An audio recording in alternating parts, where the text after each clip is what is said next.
Thar classes के इस online platform पर सभी विद्यार्थियों का हार्दिक स्वागत और अभिनंदन है। अपन राजस्थान में जो अपुआ तंत्र की बात कर रहे थे और उसमें जो आज अपन बात करेंगे, जो चंबल नदी की जो सहायक नदियां थी और चंबल की जो सबसे बड़ी जो सहायक नदी थी और जिसमें अपन बनास नदी की अपन क्या करेंगे, बात करेंगे। इसलिए जो भी विद्यार्थी इस क्लास को देख रहे हैं वो विद्यार्थी साथ साथ में नोट्स बनाते चलना और अपना एक सुव्यवस्थित क्रम में एक दिन ज्योग्राफी का अपन कंप्लीट सिलेबस कर देंगे इसी माध्यम से। तो अपन आज जो अध्ययन करेंगे वो बनास नदी का अध्ययन करेंगे। देखो, सबसे पहले अगर मैं बात करूं तो सबसे पहले अगर अपन देखेंगे तो सबसे पहले अपन बात करेंगे तो ये नदी कौन सी पढ़ रहेंगे, आज अपन बनास नदी पढ़ेंगे। बनास नदी, देखो मैंने पिछली क्लास में भी आपको बताता रहता हूं। देखो, सबसे पहले अगर अपन बात करेंगे तो नदी का सबसे पहले अपन क्या देखेंगे, उद्गम देखेंगे कि नदी का जो उद्गम है वो कहां से होता है। तो सबसे पहले अपन उद्गम की बात करेंगे। उद्गम के बाद में अपन बात करेंगे नदी का कोई उपनाम होगा तो उपनाम का क्या करेंगे, अध्ययन करेंगे। उपनाम के बाद में अपन अध्ययन करेंगे किसका, इसका प्रवाह क्षेत्र देखेंगे कि जो बनास नदी है इसका प्रवाह क्षेत्र है वो कौन कौन से जिलों में है। प्रवाह क्षेत्र के बाद में अपन देखेंगे प्रमुख कोई सभ्यता है तो उसकी बात करेंगे। प्रमुख सभ्यता देखेंगे कि इस नदी के किनारे कौन सी सभ्यता है। सभ्यता के बाद में अपन देखेंगे इस नदी पर प्रमुख कौन कौन से बांध बने हुए हैं उनकी चर्चा करेंगे। बांध के बाद में अपन चर्चा करेंगे नदी की प्रमुख क्या कुछ, अगर नदी की क्या है कुल लंबाई का अध्ययन करेंगे। लंबाई के बाद में अपन अध्ययन करेंगे नदी की प्रमुख विशेषता पढ़ेंगे कि नदी की क्या विशेषता है उसका अध्ययन करेंगे। विशेषता के बाद में जो अपन अध्ययन करने वाले हैं वो अपन करेंगे नदी की प्रमुख सहायक नदियों का अपन क्या करेंगे, अध्ययन करेंगे। तो इसका मतलब एक तो हो गया उद्गम नदी का कहां से होगा, दूसरा उपनाम क्या है, प्रवाह क्षेत्र कौन कौन से जिलों में है, प्रमुख सहायक नदी, प्रमुख सभ्यताएं कौन सी है, प्रमुख बांध कौन सा स्थित है, कुल लंबाई क्या है और क्या विशेषता नदी की, और प्रमुख क्या पढ़ेंगे, सहायक नदियों का अपन क्या करेंगे, अध्ययन करेंगे। सबसे पहले अगर अपन बात करें तो सबसे पहले नदी का क्या देखेंगे, उद्गम देखेंगे। नदी का क्या देखेंगे, उद्गम की बात करेंगे कि नदी का जो उद्गम है वो कहां से होता है। देखो, ये राजस्थान का मैप है और राजस्थान के मैप में अपने को नदी का क्या देखना है, उद्गम देखना है। देखो, पहली बात अगर अपन बात करेंगे तो ये जो जिला है उस जिले का नाम क्या है, तो इस जिले का नाम है राजसमंद। ये जो मैं लिख रहा हूं ये तो पाली जिला है, परंतु हमने ये बताया ये जो जिला है वो कौन सा है, राजसमंद।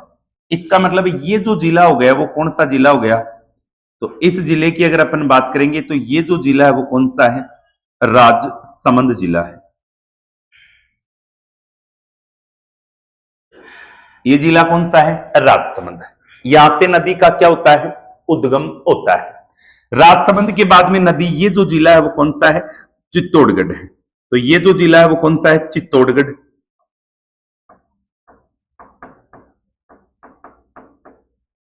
कौन सा जिला है, चित्तौड़गढ़। चित्तौड़गढ़ के बाद में इस जिले की बात करेंगे तो ये जिला कौन सा है, भीलवाड़ा। भीलवाड़ा के बाद में ये जो जिला है वो कौन सा है, अजमेर। अजमेर के बाद में ये जो जिला है अजमेर, अजमेर के बाद में ये जिला है कौन सा, टोंक। और टोंक के बाद में ये जिला है वो कौन सा, सवाई माधोपुर।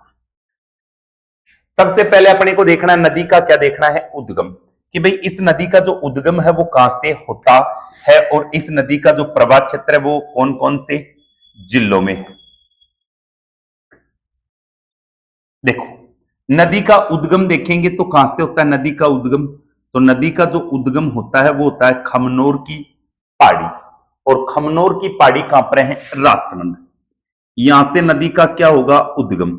ये नदी आ गई राजसमंद, राजसमंद से कहां चली गई, चित्तौड़गढ़। चित्तौड़गढ़ से कहां चली गई, भीलवाड़ा। भीलवाड़ा से अजमेर और अजमेर के बाद में टोंक और टोंक के बाद में यहां क्या है, सवाई माधोपुर। नदी आगे कहां चली जाती है, सवाई माधोपुर। फिर देखो इधर से एक नदी आती है, उस नदी का नाम क्या है, तो उस नदी का नाम है चंबल नदी। कौन सी नदी है, चंबल नदी है। ये जो चंबल नदी है, इसके अगर उद्गम की बात करें कि भाई चंबल नदी का जो उद्गम होता है वो कहां से होता है, तो हमने बात की थी कि जानापाव की क्या है, पहाड़ी।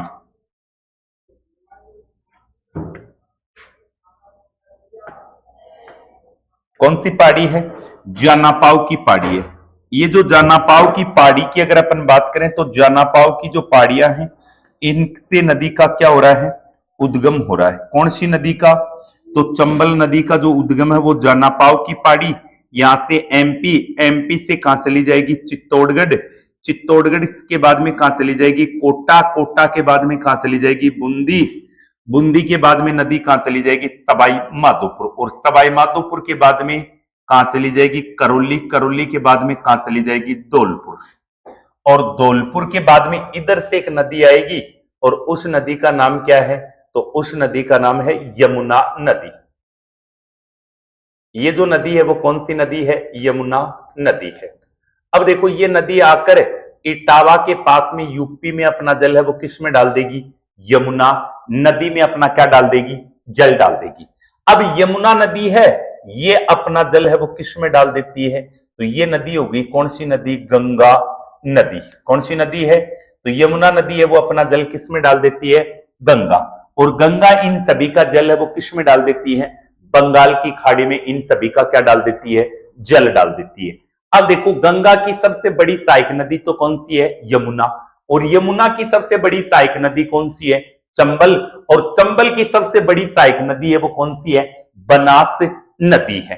और आज जो अपना अध्ययन कर रहे हैं वो कौन सी नदी का कर रहे हैं, बनास नदी का। इसका मतलब सबसे पहले हमने देखा उद्गम देख लिया, और उद्गम हमने देख लिया कि इसका उद्गम है वो कहां से हो रहा है, तो अभी हमने बात की कौन सी पहाड़ी से, खमनोर की पहाड़ी। कौन सी पहाड़ी है, खमनोर की पहाड़ी, और खमनोर की पहाड़ी कौन से जिले में है, राजसमंद जिले में, वहां से नदी का क्या हो गया, उद्गम। अब देखो कुछ भूगोलवेत्ता बताते हैं कि बनास नदी है वो चित्तौड़गढ़ जिले, उदयपुर जिले से भी प्रवाहित होती है, इसलिए कुछ लोग तो बताते हैं कि ये जो बनास नदी है इसका प्रवाह क्षेत्र 7 जिलों में है, और कुछ भूगोलवेत्ता बताते हैं कि इसका जो प्रवाह क्षेत्र है वो कितने जिलों में है, 6 जिलों में है।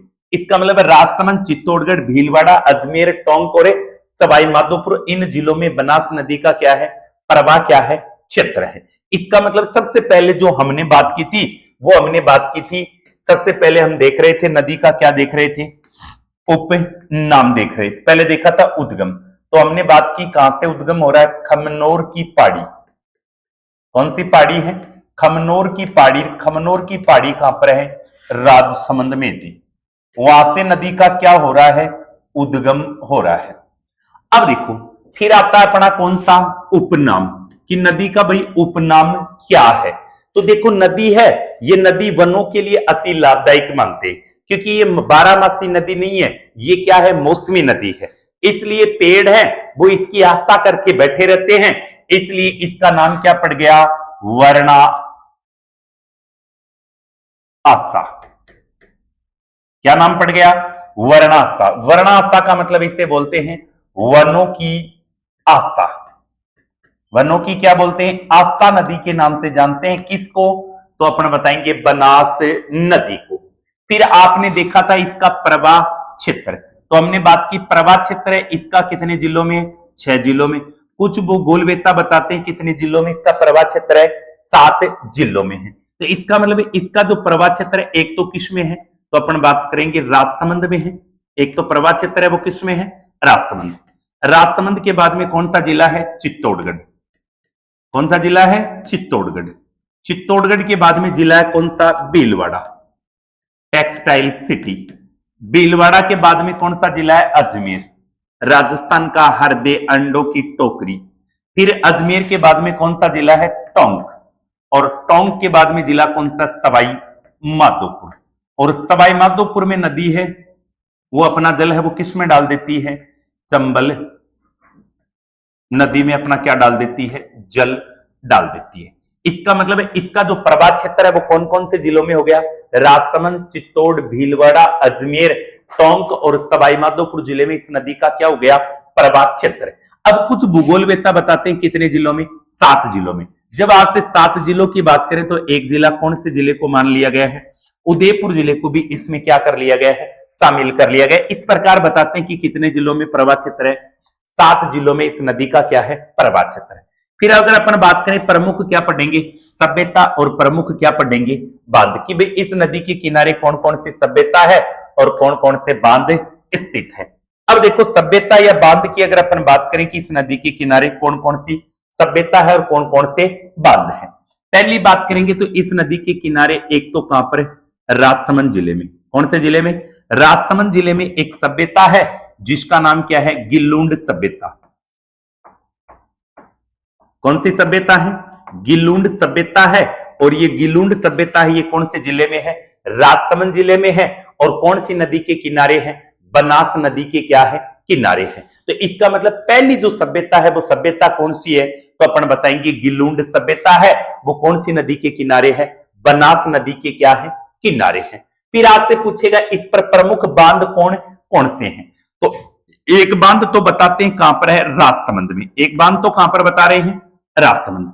राजसमंद में जो बांध बता रहे हैं उस बांध का नाम क्या है, तो उसका नाम है नंदसमंद बांध। कौन सा बांध है, नंदसमंद क्या है, बांध। और ये नंदसमंद बांध है ये कहां पर बता रहे हैं, राजसमंद में। कौन सी नदी के किनारे है, तो अपन बताएंगे बनास नदी के किनारे। इस नंदसमंद बांध को राजसमंद की क्या बोलते हैं, जीवन रेखा बोलते हैं। राजसमंद की क्या बोलते हैं, जीवन रेखा बोलते हैं। कौन से बांध को, नंदसमंद बांध को राजसमंद की क्या बोलते हैं, जीवन रेखा बोलते हैं। फिर ऐसा बताते हैं कि टोंक जिले में, कौन से जिले में, ये जिला कौन सा है, टोंक। और टोंक में एक स्थान है राजमहल, और वहां ये नदी एक बांध का निर्माण करती है जिसका नाम है बिसलपुर बांध। कौन सा बांध है, बिसलपुर बांध। और ये बिसलपुर बांध है ये कहां पर है, टोंक जिले में है। और कौन सी नदी पर है, तो अपन बताएंगे बनास नदी पर है। फिर ऐसा बताया जाता है कि बनास नदी पर एक बांध है वो निर्माणाधीन है जिसका नाम क्या है, इसरदा बांध। कौन सा बांध है, इसरदा बांध है। और इसरदा जो बांध है वो कौन से जिले में, सवाई माधोपुर जिले में है। और ये बांध क्या है, निर्माणाधीन है। इसका मतलब एक तो इसरदा बांध बता रहे हैं, एक कौन सा बांध है, बिसलपुर बांध है, और एक कौन सा है, नंदसमंद क्या है, बांध है। और सभ्यता कौन सी होगी, गिल्लुंड क्या होगी, सभ्यता होगी। कौन सी सभ्यता होगी, गिल्लुंड सभ्यता। अब देखना थोड़ा सा इधर अगर अपन देखेंगे तो प्रमुख सभ्यता तो कौन सी होगी, तो हमने बात की कौन सी सभ्यता है जी, गिल्लुंड सभ्यता है। और गिल्लुंड सभ्यता कहां पर है, तो हमने बात कर ली जी राजसमंद में है जी। गिल्लुंड सभ्यता है वो कहां पर है, राजसमंद में। फिर हमने देखा प्रमुख क्या है, बांध। प्रमुख बांध की अगर अपन बात करेंगे तो एक तो बांध हो गया नंदसमंद बांध। ये नंदसमंद बांध है ये तो कहां पर है, तो हमने बात की राजसमंद में। फिर नंदसमंद के बाद में हमने बात की दूसरा जो बांध है वो कौन सा है, बिसलपुर बांध। और ये बिसलपुर जो बांध है ये कहां पर है, टोंक में। और एक हमने बात की कौन सा, इसरदा बांध। कौन सा बांध है, इसरदा बांध। ये निर्माणाधीन है। कैसा है, निर्माणाधीन बता रहे सवाई माधोपुर में। फिर अगर अपन देखें कि चंबल ये बनास नदी की कुल क्या बताओ, लंबाई, तो कुल लंबाई वर्तमान में इसकी कुल लंबाई बता रहे हैं 512 किलोमीटर इसकी कुल क्या मान रहे हैं, लंबाई। और पहले जो इसकी लंबाई थी वो कितनी थी, 480 किलोमीटर इसकी कुल क्या थी, लंबाई। इसलिए वर्तमान में इसकी लंबाई कितनी मान रहे हैं, 512 किलोमीटर। और पहले इसकी लंबाई कितनी मान रहे थे, 480 किलोमीटर इसकी कुल क्या है, लंबाई। फिर आपसे क्या पूछेगा कि आप ये बता दीजिए कि ये जो बनास नदी है इसकी क्या विशेषता है। तो विशेषता की अगर अपन बात करें तो पहली विशेषता अगर अपन देखें कि भी बनास नदी की पहली विशेषता क्या है, तो अगर अपन बात करें तो चंबल की सबसे बड़ी सहायक नदी है। चंबल की सबसे बड़ी क्या है, सहायक नदी है, वो कौन सी है? तो अपन बताएंगे वो बनास नदी है। दूसरी विशेषता की अगर बात करें कि राजस्थान में, किसमें? राजस्थान में बहने वाली, राजस्थान में यह अपन बताएंगे प्रवाहित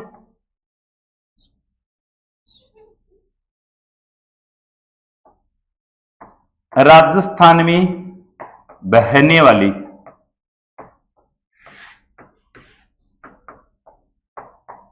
सबसे लंबी नदी है। राजस्थान में प्रवाहित होने वाली सबसे लंबी नदी है, वो कौन सी है? तो अपन बताएंगे बनास नदी है। फिर अगर अपन बात करें, ये जो बनास नदी है ये अरावली को क्या करती है? काटती है।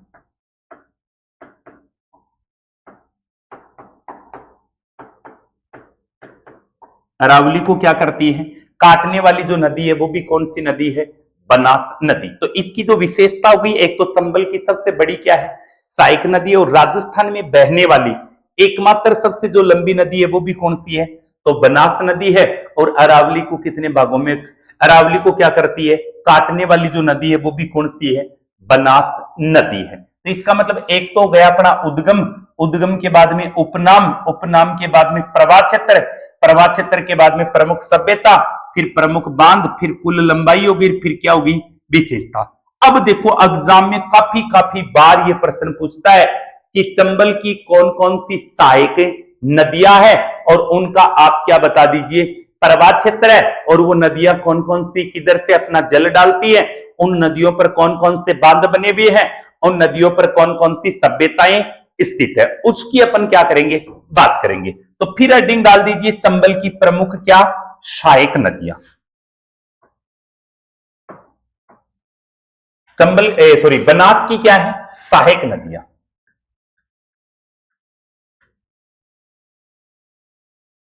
सहायक क्या है? नदियां।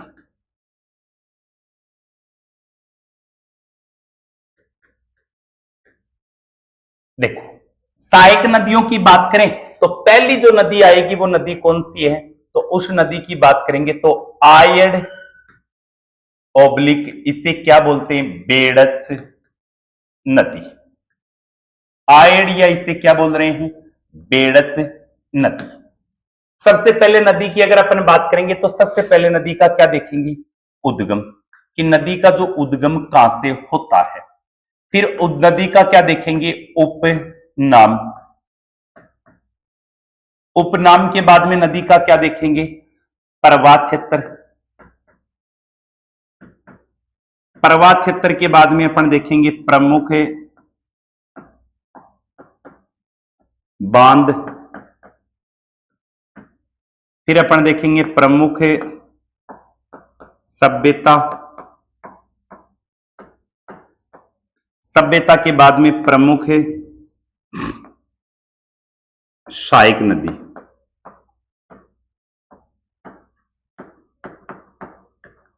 इसका अपन क्या करेंगे? अध्ययन करेंगे। देखो सबसे पहले अगर मैं मैप की बात करूं तो मैप के साथ में अगर अपन अध्ययन करें तो ये जो अपनी नदी होगी वो कौन सी होगी?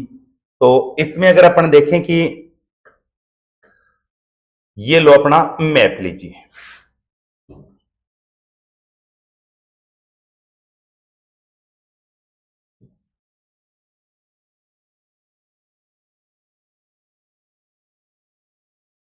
लो कौन सी नदी देखनी है अपने को?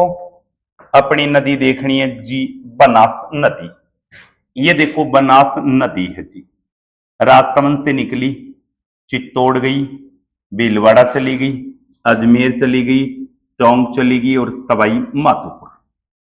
इन जिलों में नदी का क्या हो गया? प्रवाह क्षेत्र। अपने को देखनी है इसकी सहायक नदियां। पहली नदी है वो कौन सी है? आयड़ या बेड़च नदी। ये जिला है उदयपुर। उदयपुर जिले में एक पहाड़ी है जिसका नाम है गोगुंदा की पहाड़ी। कौन सी पहाड़ी है? गोगुंदा की पहाड़ी, जहां महाराणा प्रताप का गोगुंदा में क्या हुआ था? अभिषेक हुआ था। गोगुंदा की पहाड़ी कहां पर है? तो हम बताएंगे जी उदयपुर जिले में है। गोगुंदा की पहाड़ी कहां पर है? उदयपुर जिले में। ठीक है, वहां से नदी का क्या हो जाएगा? उद्गम हो जाएगा। वहां से नदी का उद्गम होगा और ये नदी आ गई गोगुंदा की पहाड़ी। उदयपुर से क्या गई? नदी। उदयपुर से नदी आई, आने के बाद में नदी है वो अपना जल किस में डाल देती है? तो ये झील है एक उदयपुर में जिसका नाम है उदय सागर झील। कौन सी झील है? उदय सागर झील है। कहां पर है? उदयपुर। वहां नदी है वो अपना क्या डालेगी? जल डालेगी। इसका मतलब उदय सागर में झील में जल डालने से पहले नदी को किसके नाम से जानते हैं? आयड़ नदी के नाम से। उदय सागर झील से पहले नदी का नाम क्या है? आयड़ नदी। और उदय सागर झील से निकलने के बाद में नदी का नाम क्या हो जाता है? तो अपन बात करेंगे, नदी का नाम हो जाता है बेड़च नदी। आगे नदी का नाम क्या हो जाता है? तो उदय सागर झील से आगे नदी का नाम क्या हो जाता है? बेड़च नदी। कौन सी नदी हो जाती है? बेड़च नदी।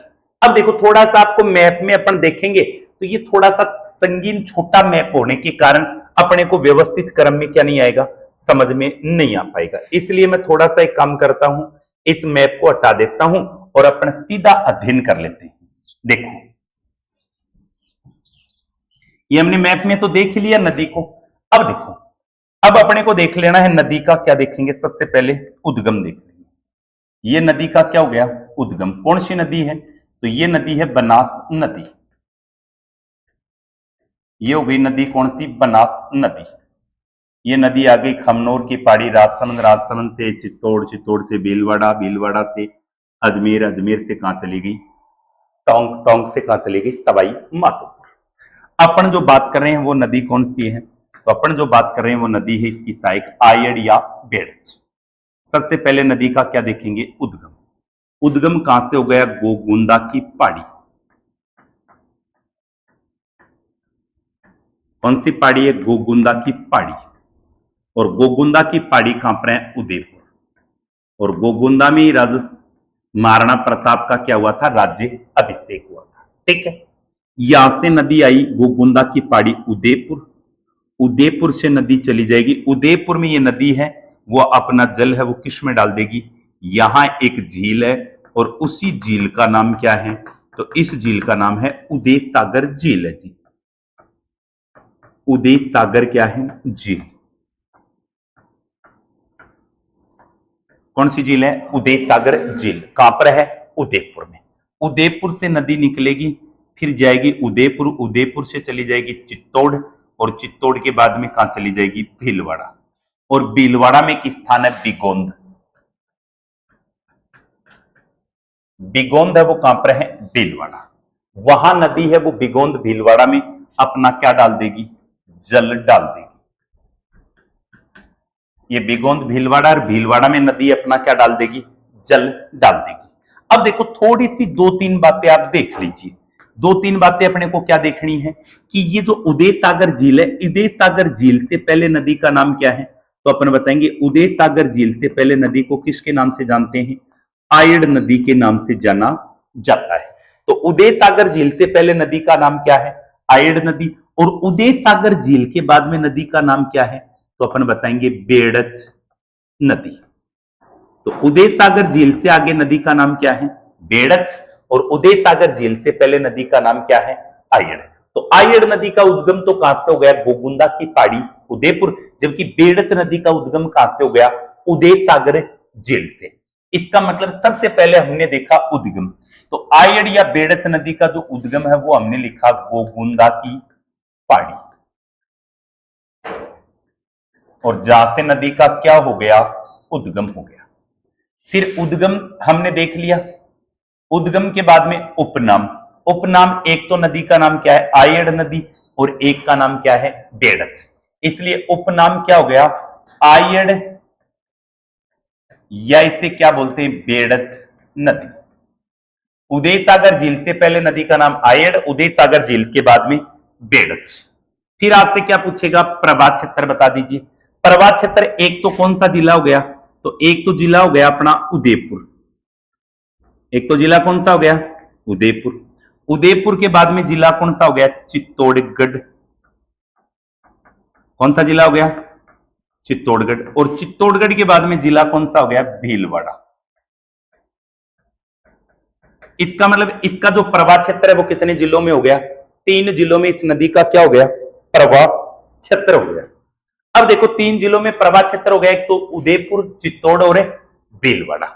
अब देखो आगे देखे तो इस नदी के किनारे ये जो जिला है वो कौन सा है, तो इस जिले की बात करेंगे तो ये उदयपुर। उदयपुर में इस नदी के किनारे एक सभ्यता स्थित है और उस सभ्यता का नाम क्या है, तो उस सभ्यता की बात करेंगे तो आहड़ सभ्यता। कौन सी सभ्यता है, आहड़ सभ्यता। कौन सी नदी के किनारे है, आयड़ नदी के क्या है, किनारे। कौन से जिले में है, उदयपुर जिले में है। फिर उदय सागर झील, और उदय सागर झील के बाद में इसी नदी के किनारे एक सभ्यता और स्थित है और उस सभ्यता का नाम क्या है, तो उस सभ्यता का नाम है बालाथल सभ्यता। कौन सी सभ्यता है, बालाथल क्या है, सभ्यता। और ये बालाथल सभ्यता है, ये भी कहां पर है, उदयपुर जिले में। फिर नदी कहां चली जाएगी, चित्तौड़गढ़ जिले में। और चित्तौड़गढ़ जिले में इस नदी पर एक सभ्यता और है, उसका नाम है नगरीय सभ्यता।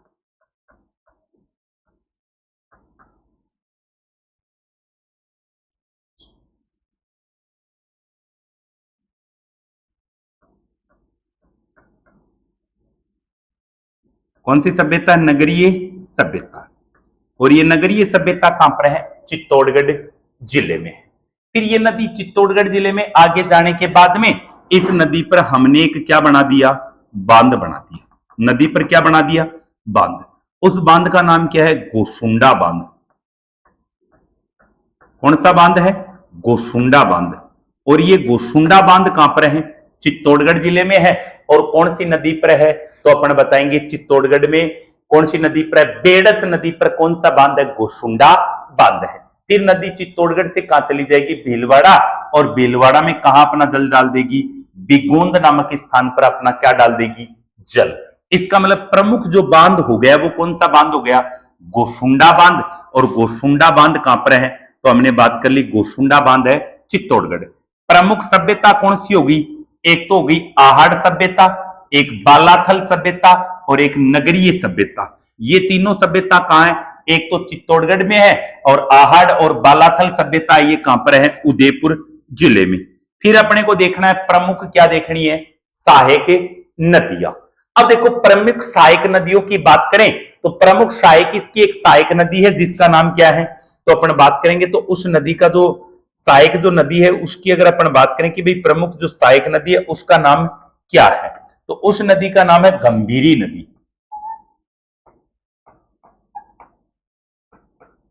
कौन सी नदी है, गंभीरी नदी है। कौन सी नदी है, गंभीरी नदी। अब देखो गंभीरी नदी का उद्गम अगर देखेंगे तो जायद की पहाड़ी, जायद कहां पड़ता है, एमपी, वहां से नदी का क्या हो रहा है, उद्गम। तो जायद की पहाड़ी एमपी से नदी का क्या हुआ, उद्गम हुआ। ये नदी एमपी से नदी का उद्गम हुआ, गंभीरी नदी का। और आगे प्रवाहित होने के बाद में ये नदी है वो राजस्थान में क्या कर जाती है, प्रवेश कर जाती है।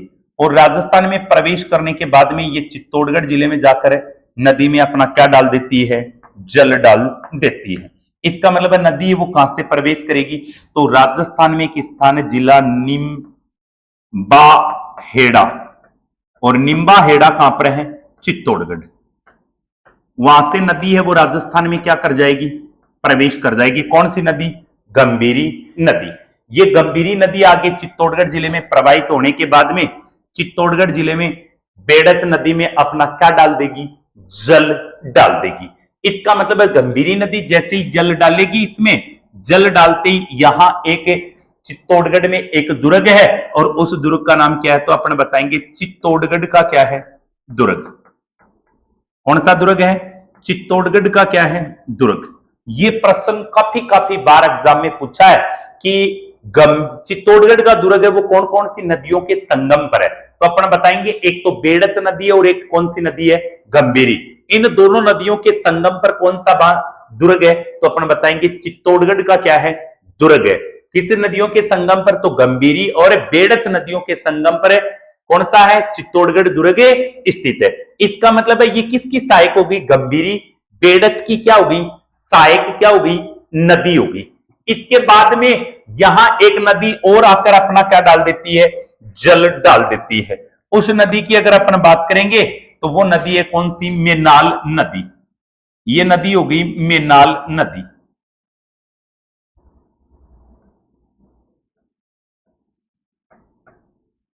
मेनाल नदी। और मेनाल नदी का उद्गम कहां से होता है, तो अपन बताएंगे भीलवाड़ा से। मेनाल नदी का उद्गम कहां से होता है, भीलवाड़ा। ये नदी भीलवाड़ा से नदी का उद्गम होगा और भीलवाड़ा से नदी प्रवाहित होने के बाद में बिगोंद नामक स्थान पर अपना क्या डाल देगी, जल डाल देगी। कौन सी नदी, मेनाल नदी। अब देखो यहां क्या बन गया, त्रिवेणी संगम बन गया। कौन सा संगम बन गया, त्रिवेणी संगम बन गया। ये त्रिवेणी संगम कौन कौन सी नदी बना रही है, तो इसका मतलब एक तो नदी हो गई बनास, बनास के बाद में एक हो गई बेड़च और एक नदी कौन सी होगी, मेनाल। ये तीनों नदियां हैं वो कहां पर, बिगोंद भीलवाड़ा में क्या बनाती हैं, त्रिवेणी संगम बनाती है। इसके बाद में इसी मेनाल नदी पर भीलवाड़ा जिले में एक जलप्रपात स्थित है जिसका नाम क्या है, मेनाल जलप्रपात। मेनाल जलप्रपात है, ये कहां पर है, भीलवाड़ा जिले में। कौन सी नदी पर है, मेनाल नदी। और मेनाल नदी का प्रवाह क्षेत्र केवल एक ही जिले में, कौन से जिले में, भीलवाड़ा जिले में। तीनों नदियां त्रिवेणी संगम बना दिया और वो कहां बनाती है, बिगोंदे भीलवाड़ा। बताओ ये बात यहां तक आपको कंप्लीट रूप से समझ में आ गई है। और एक बार आप स्क्रीनशॉट लेना चाहें तो आप इसका स्क्रीनशॉट ले सकते हैं जी। फिर आगे वाली सहायक नदी की बात करेंगे, कौन सी नदी की, कोठारी नदी की बात करेंगे। किसकी बात करेंगे, कोठारी है वो इसकी क्या है, सहायक नदी है। तो नेक्स्ट कॉपी में हेडिंग डाल देना कोठारी नदी जी। कौन सी नदी, कोठारी नदी। लो जी कोठारी देख लेते हैं। ये तो नदी कौन सी हो गई, तो हमने बात की ये नदी है बनास नदी है जी। खमनोर की पहाड़ी राजसमंद से नदी का क्या हो रहा है, उद्गम। चलो जी नदी आ गई राजसमंद, राजसमंद से चली गई चित्तौड़, चित्तौड़ से आ गई भीलवाड़ा, अजमेर, टोंक और कहां आ गई, सवाई माधोपुर। इधर से नदी आ गई जी चंबल नदी जी। और इधर से आ गई जी यमुना नदी, इधर से आ गई जी गंगा नदी। ठीक है जी।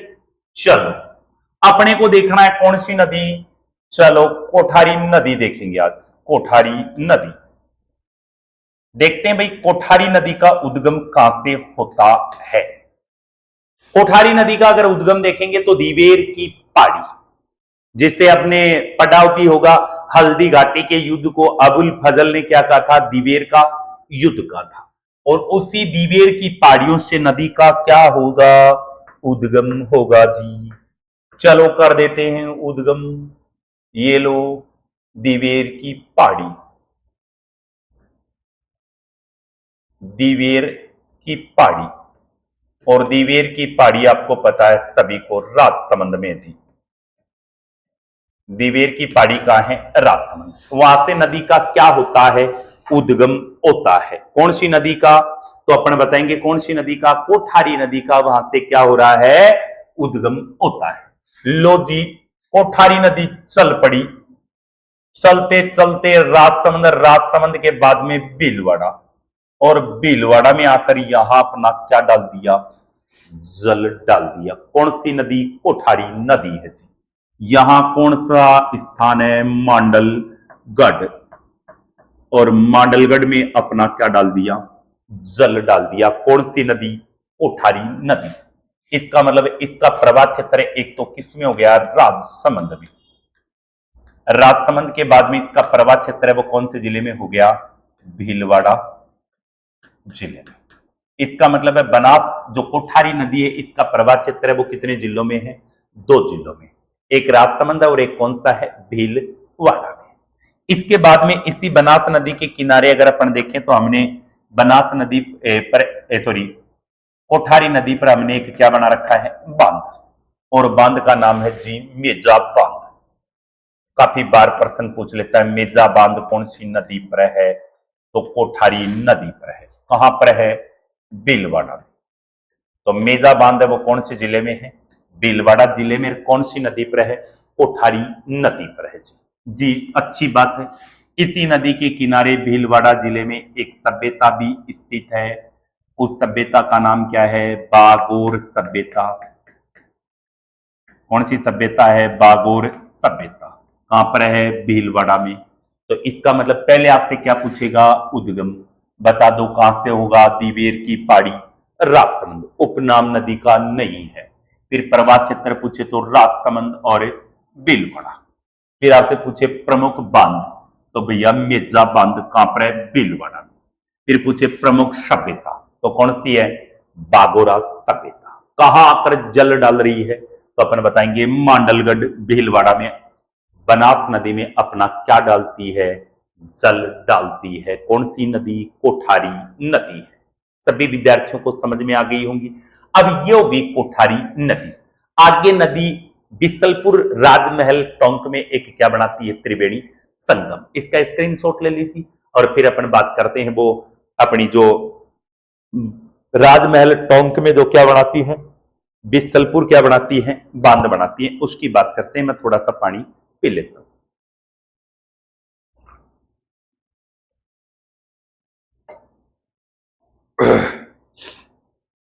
एक तो नदी आएगी खारी नदी और एक कौन सी नदी है, डाई नदी है।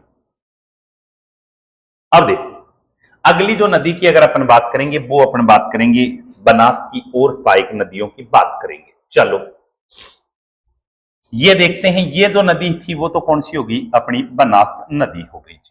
ये लोग बनास नदी,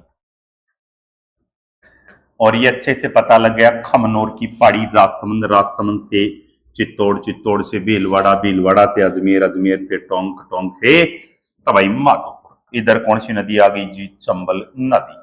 इधर से आ गई यमुना नदी, इधर से आ गई गंगा नदी। ठीक है, अब देखना, अब अपने को बात करनी है इसकी सहायक क्या देखनी है, नदी। और उसमें जो सहायक नदियों में एक तो आयड बेड़च देख ली, एक मेनाल देख ली, और एक कौन सी नदी है, कोठारी क्या देख ली, नदी। अब अपन बात करेंगे कौन सी नदी, एक तो है खारी नदी। खारी नदी का उद्गम देख लो जी। ये लो भाई खारी, खारी वैसे जमाई की भी सहायक नदी है, ठीक है ना, थोड़ा सा ध्यान में रख लेना ये बात। ये लो खारी नदी का उद्गम होगा जी बिजराल की पहाड़ी, बिजराल की पहाड़ी। और बिजराल की पहाड़ी कहां पर है, तो आपको पता ही है राजसमंद में है जी। बिजराल की पहाड़ी कहां पर है, राजसमंद।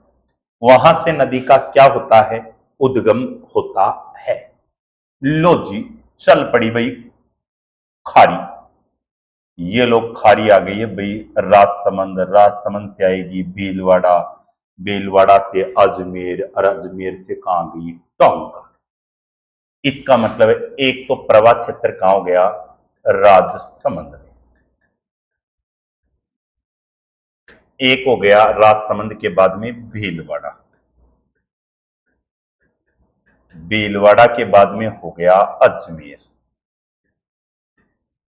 और अजमेर के बाद में हो गया प्रवाह क्षेत्र कौन से जिले में, टोंक जिले। इसका मतलब है नदी राजसमंद, राजसमंद के बाद में भीलवाड़ा, भीलवाड़ा के बाद में कहां चलेगी, अजमेर, अजमेर के बाद में कहां चलेगी, टोंक, और टोंक में एक स्थान है जिसका नाम है राजमहल। ये लो जी राजमहल लो, और राजमहल कहां पर है, टोंक में है जी।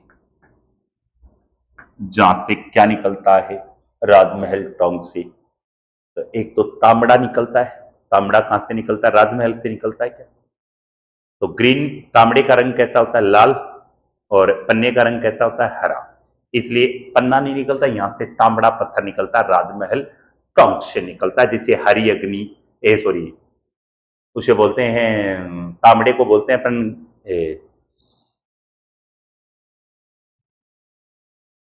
तांबे का रंग लाल होता है इसलिए इसे बोलते हैं वो ग्रेनाइट बोलते, गार्नेट बोलते हैं, फिरोजा बोलते हैं, क्या बोलते हैं, फिरोजा, और रक्तमणि कहा जाता है। तो राजमहल टोंक में नदी अपना आकर क्या डाल देती है, जल डाल देती है। फिर एक की जो खारी नदी है, इस खारी की भी एक भैया सहायक नदी है और उस नदी का नाम है मानसी नदी। ये लो चल पड़ी भैया मानसी नदी। खारी की सहायक नदी कौन सी है, मानसी नदी। मानसी नदी का उद्गम होगा मांडलगढ़ की पहाड़ी, और आपको पता है मांडलगढ़ है वो कहां पड़ता है, भीलवाड़ा। मांडलगढ़ कहां पड़ता है, भीलवाड़ा। वहां से नदी का क्या हो जाएगा, उद्गम हो जाएगा। कौन सी नदी का, मानसी नदी का उद्गम है मांडलगढ़ की पहाड़ी से, नदी का क्या हो जाएगा, उद्गम हो जाएगा। ये चल पड़ी मांडलगढ़ से भैया, मांडलगढ़ से चल पड़ी भीलवाड़ा, भीलवाड़ा से होते हुए आ गई अजमेर, और अजमेर में आकर अपना क्या डाल दिया, जल। फूलिया खुर्द गांव है, कौन सा है, फूलिया खुर्द नामक एक स्थान है, फूलिया कला बोलते हैं, वहां आकर अपना क्या डालती है, फूलिया, फूलिया कला है, जहां आकर नदी अपना क्या डाल देती है जी, जल डाल देती है। कृष्ण नदी में तो अपन बताएंगे खारी नदी में अपना क्या डाल देती है, जल डाल देती है। इसी नदी पर अगर अपन बात करेंगे मांडलगढ़, इसका मतलब इसका प्रवाह क्षेत्र एक तो किस में हो गया, भीलवाड़ा, और भीलवाड़ा के बाद में इसका प्रवाह क्षेत्र किस में हो गया, राजसमंद। कहां हो गया, राजसमंद, वाड़ा। भीलवाड़ा के बाद में कहां हो गया, अजमेर। अजमेर में अपना जल है वो किस में डाल देती है, तो अपन बात कर रहे हैं वो खारी नदी में अपना क्या डाल देती है, जल डाल देती है।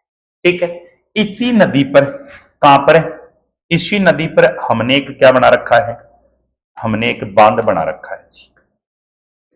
क्या बना रखा है, बांध। और वो कहां बना रखा हमने, भीलवाड़ा में। उस बांध का नाम क्या है, अडवान बांध। कौन सा बांध है, अडवान बांध। और अडवान बांध कहां पर है, भीलवाड़ा। अडवान बांध है वो कहां पर है, भीलवाड़ा। कौन सी नदी पर है, मानसी नदी पर, मानसी क्या है, नदी। और मानसी किसकी सहायक है, तो अपन बताएंगे खारी की क्या है, सहायक क्या है, नदी है। कौन सी, मानसी नदी है। फिर एक नदी आएगी, इसकी जो सहायक नदी है, एक इसकी सहायक नहीं है, बनास की सहायक है, उसका नाम है डाई। देखो नाम, डाई संपू, डाई नदी।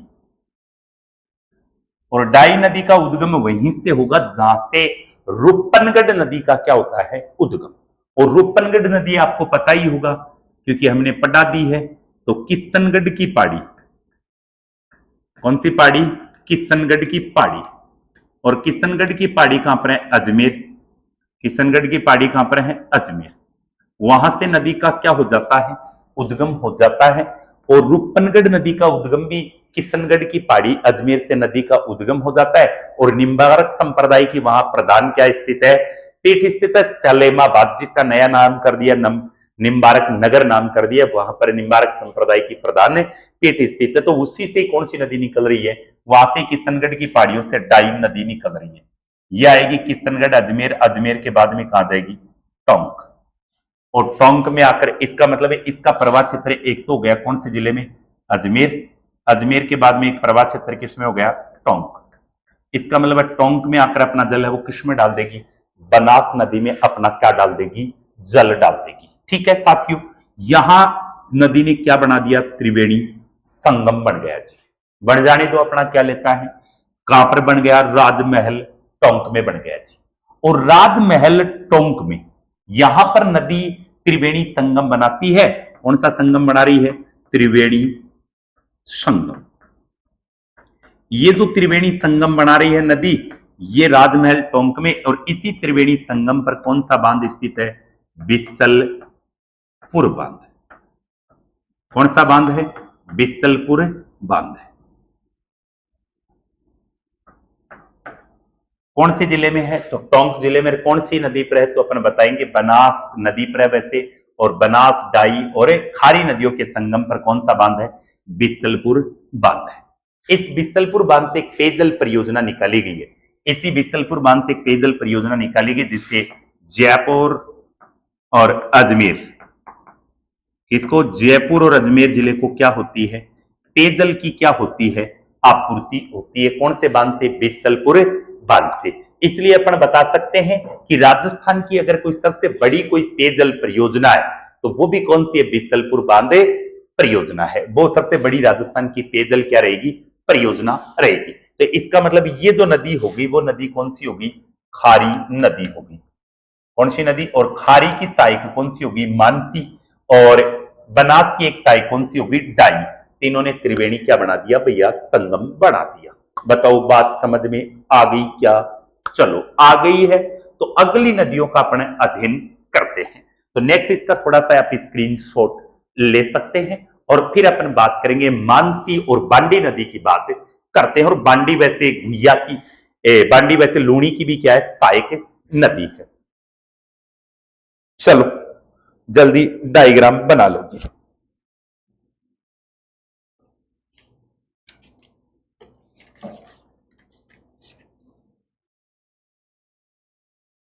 चलो बना दिया होगा।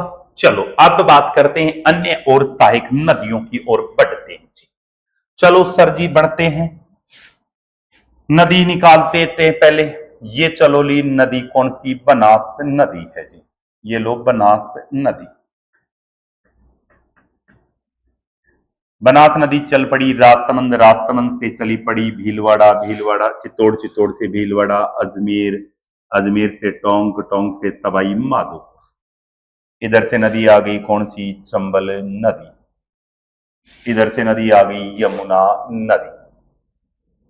इधर से नदी आ गई गंगा नदी।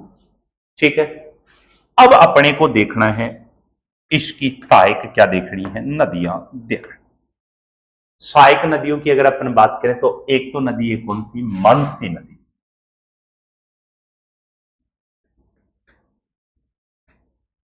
एक तो कौन सी नदी है? मानसी नदी।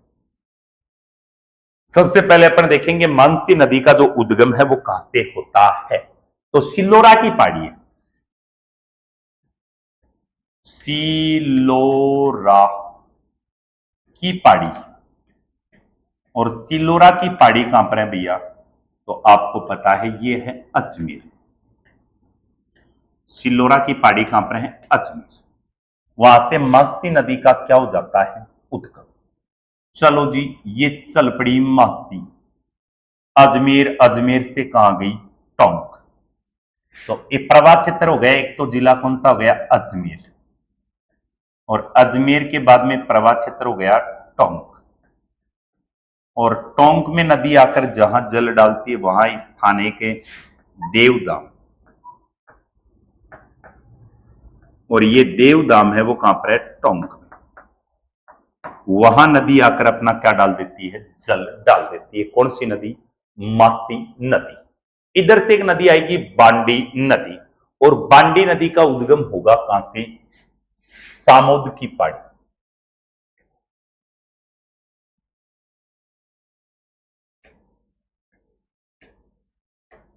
ये लो बांडी नदी जी।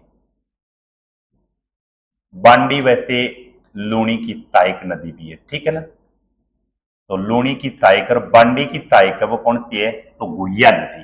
हेमावास बांध पाली में वो बांडी नदी पर है। और ये बांडी किसकी सहायक है? तो ये बनास की क्या है? सहायक नदी है। बांडी नदी का उद्गम होता है सामोद। सामोद की पहाड़ी है। और सामोद की पहाड़ी कहां पर है जी? जयपुर। वहां से नदी का क्या हो गया? उद्गम होता है। कौन सी नदी का? बांडी नदी का। ये चलो जी बांडी आ जाओ भाई बांडी। और बांडी आकर यहां अपना जल डाल। इसका मतलब है जयपुर में प्रवाह क्षेत्र है और एक किसमें है? टोंक। इन दो जिलों में नदी का क्या है? प्रवाह क्षेत्र है। अब देखो यहां आकर इस नदी ने क्या डाल दिया? जल डाल दिया। अब बताओ यहां क्या बन गया? त्रिवेणी संगम।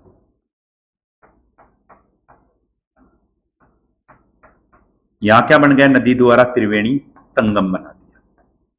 तो ये क्या बन गया, त्रिवेणी संगम बन गया। कहां पर है, देवधाम, और देवधाम कहां पर है, टोंक। एक छोटी सी बात और ध्यान में रखनी है, मानसी की एक सहायक नदी है जिसका नाम है सहोदरा।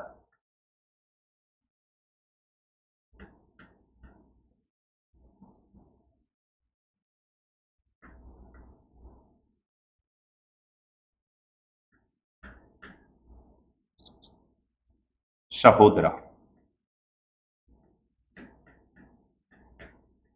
किसकी सहायक है, मानसी की एक सहायक नदी है जिसका नाम क्या है, सहोदरा नदी है। क्या नदी है, सहोदरा नदी, जो किसकी सहायक है, मानसी की सहायक है। और मानसी की सहायक है कौन सी नदी, सहोदरा नदी। और सहोदरा नदी है वो अपना जल है वो किस में डाल देती है, तो अपन बताएंगे सहोदरा नदी है वो टोंक में अपना जल किस में डाल देती है, तो मासी नदी में अपना क्या डाल देती है, जल डाल देती है। ये बात आप वेरी वेरी मोस्ट कर लेना। इस सहोदरा नदी पर एक क्या बना हुआ है, बांध बना हुआ है, और बांध का नाम भी अच्छा है, टोरडी, टोरडी सागर बांध। कौन सा बांध है, टोरडी सागर बांध है। और टोरडी सागर बांध कहां पर है, टोंक। खास विशेषता क्या है, कौन सी नदी पर है, सहोदरा नदी पर। सहोदरा किसकी सहायक है, मासी की सहायक है। मासी किसकी सहायक है, बनास की। अब सहोदरा नदी पर टोरडी सागर बांध बना हुआ है।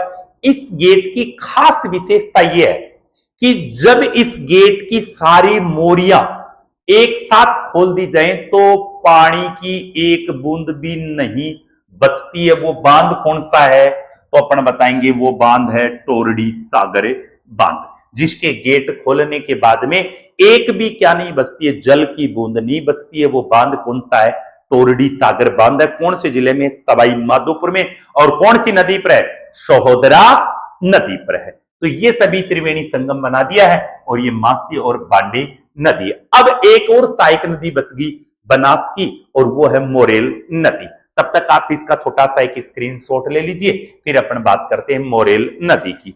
चैनपुरा की पहाड़ी से आएगी और फिर सवाई माधोपुर में अपना आकर क्या डाल देगी, जल डाल देगी।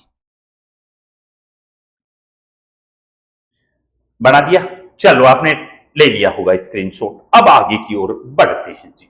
लो जी, अब आ जाएगी अपनी नदी कौन सी, बनास नदी। और बनास की एक लास्ट सहायक नदी पढ़ेंगे, मोरेल नदी। ये लो चल पड़ी बनास राजसमंद, राजसमंद से कहां आ गई, चित्तौड़, चित्तौड़ से भीलवाड़ा, भीलवाड़ा से अजमेर, अजमेर से टोंक, टोंक से कहां गई, सवाई माधोपुर। इधर से आ गई चंबल जी, इधर से आ गई जी यमुना नदी आ गई, और इधर से आ गई भैया गंगा नदी आ गई। ठीक है, कौन सी नदी है, मोरेल नदी। चैनपुरा की पहाड़ी जयपुर से नदी का क्या होता है, उद्गम होता है जी। लो जी मैं कर देता हूं, चैनपुरा की पहाड़ी जयपुर। ये लो चैनपुरा की पहाड़ी जयपुर में जी, चैनपुरा की पहाड़ी। वैसे जिंदगी में चैन नहीं है, और चैनपुरा की पहाड़ी है जयपुर। चलो इसी पर चलते हैं एक दिन। चैनपुरा की पहाड़ी जयपुर में, जयपुर से नदी का, चैनपुरा की पहाड़ी जयपुर से नदी का उद्गम होगा। जयपुर से नदी आएगी सवाई माधोपुर। कहां जाएगी, सवाई माधोपुर में नदी है वो अपना क्या डाल देगी, जल डाल देगी। जयपुर से कहां जाएगी, तो इसका जो प्रवाह क्षेत्र हो जाएगा, एक तो गया जिला जयपुर, जयपुर के बाद में एक हो गया दौसा, और दौसा के बाद में एक हो गया सवाई माधोपुर। इन तीन जिलों में प्रवाह क्षेत्र है किसका, तो अपन बताएंगे कौन सी नदी का है, मोरेल नदी का। तो ये नदी कौन सी है, मोरेल नदी। कौन सी नदी है, मोरेल नदी। वैसे एक मोरेल किसकी भी सहायक है, तो अपन बताएंगे वो एक है माही की भी सहायक है, वो भी ध्यान रखना। वो मोरेल नदी का उद्गम कहां से होता है, तो वो डूंगरपुर की पहाड़ियों से नदी का उद्गम होता है। गलियाकोट के आसपास में अपना जल है वो किस में डाल देती है, तो अपन बताएंगे वो अपना जल डाल देती है किस में, तो माही नदी में अपना क्या डाल देती है, जल डाल देती है। तो थोड़ा सा ध्यान में रखना, मोरेल किसकी भी सहायक है, तो वो मोरेल है वो किसकी सहायक है, बनास की क्या है, सहायक, सॉरी वहां वो किसकी सहायक है, माई की सहायक, और यहां वो किसकी सहायक है, बनास की क्या है, सहायक नदी है। फिर भैया एक बनास की भी और भी सहायक है, और भी भाई लो जी होने दो, अपना क्या लेती है कर देंगे। बनास की एक सहायक नदी, मोरेल की सहायक नदी है और उसका नाम है ढूंढ नदी। कौन सी नदी है, ढूंढ नदी। और ढूंढ नदी का उद्गम ढूंढाड़ी, ढूंढाड़ी बोली कहां बोली जाती है, जयपुर में बोली जाती है। इसका मतलब है ढूंढ नदी है, उसका उद्गम भी कहां से होगा, जयपुर जिले से नदी का क्या हो जाएगा, उद्गम हो जाएगा जी। कहां से होगा, तो लो जी अचरोल की पहाड़ी, खतरनाक पहाड़ी, अचरोल की क्या है पहाड़ी, और भैया कहां पर है, जयपुर में है जी। होने दो, अपना क्या लेती है, ये लो चल बड़ी भैया जयपुर, जयपुर जयपुर जयपुर जयपुर, पिंक सिटी होते हुए दौसा में आकर अपना जल है वो किस में डाल दिया, मोरेल नदी में अपना क्या डाल दिया, जल। इसका मतलब है इसका प्रवाह क्षेत्र एक तो हो गया किस में, जयपुर। जयपुर के बाद में इसका प्रवाह क्षेत्र किस में हो गया, दौसा। और दौसा में आकर वो अपना जल है वो किस में डाल देती है, तो अपन बताएंगे किस में जल डाल देती है, तो अपन बताएंगे जी मोरेल नदी में अपना क्या डाल देती है, जल डाल देती है। एक नदी और है काली सिल नदी। कौन सी नदी है, काली सिल नदी।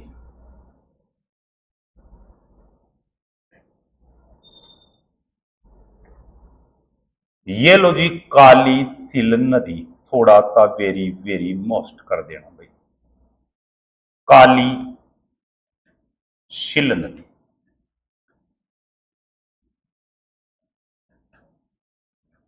कौन सी नदी है, काली सिल नदी है, ठीक है। करौली से नदी का उद्गम हो गया भाई, करौली की पहाड़ी है काली सिल नदी, केला देवी की पहाड़ी, वहां से नदी का क्या होता है, उद्गम होता है। लो जी करौली, करौली से आगे सवाई माधोपुर, और सवाई त्रिवेणी संगम नहीं बनाती है, थोड़ा ध्यान रख लेना।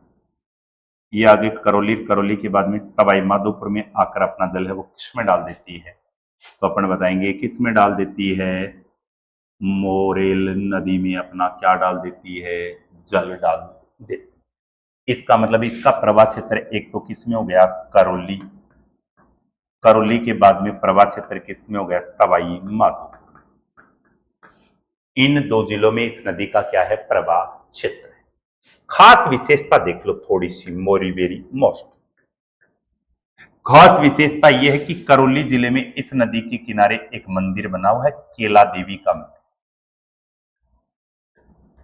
लांगुरिया नदी, केला देवी का मंदिर। कौन सी नदी के किनारे बना हुआ है, तो कालीसिल नदी के किनारे। कहां पर बना हुआ है, करौली जिले में। ऐसा बताया जाता है कि मोरेल नदी पर एक बांध भी बनाया गया है, जिसका नाम क्या रखा हमने, मोरेल बांध बना रखा है। ऐसा बताते हैं कि ये सवाई माधोपुर है, कौन सा है, सवाई माधोपुर, और दौसा जिले की सीमा पर हमने एक बांध बना रखा है जिसका नाम है मोरेल बांध।